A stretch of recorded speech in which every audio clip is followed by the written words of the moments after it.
kasalanan. Maya-maya pa, isa-isa nang sumagala ang mga abay. Hanggang lumabas na ang bride at groom na parehong menor de edad. Ang lalaki, 16 anyos. 15 anyos naman ang kanyang magiging kabiyak. Ikakasal sila alinsunod sa relihiyong Islam.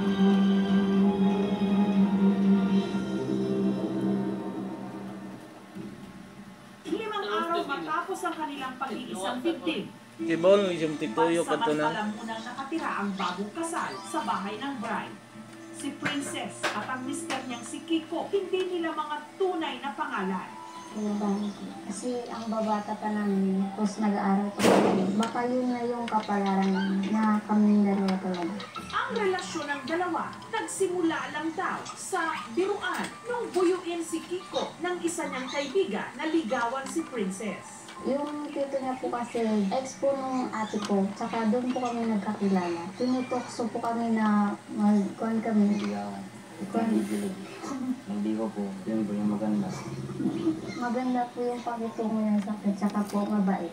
Ang akala nila'y laro-laro lang na uwi sa totohanan nung si Princess na buntis. 5 buwan na ngayon ang sanggol sa kanyang sinapupunan. Napaaga po yung pregnant. Hindi ko alam yung gagawin dito. Bigla din kasi asa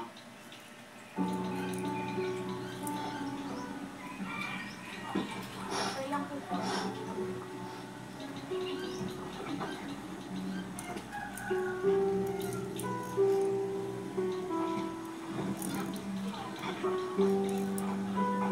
kasi yung anak first time yung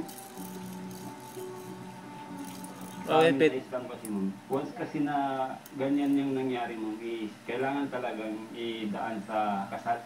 Dahil itinuturing na kasalanan sa Islam ang mabuntis ang babae na hindi pa sila ikinakasal. Ang mga magulang na nila Kiko at Princess ang nagkasundo. Ang naisip ko sa aking sarili, puntaan ko yung magulang ng babae, magpaalam ako kung pwede na mamalikan kami.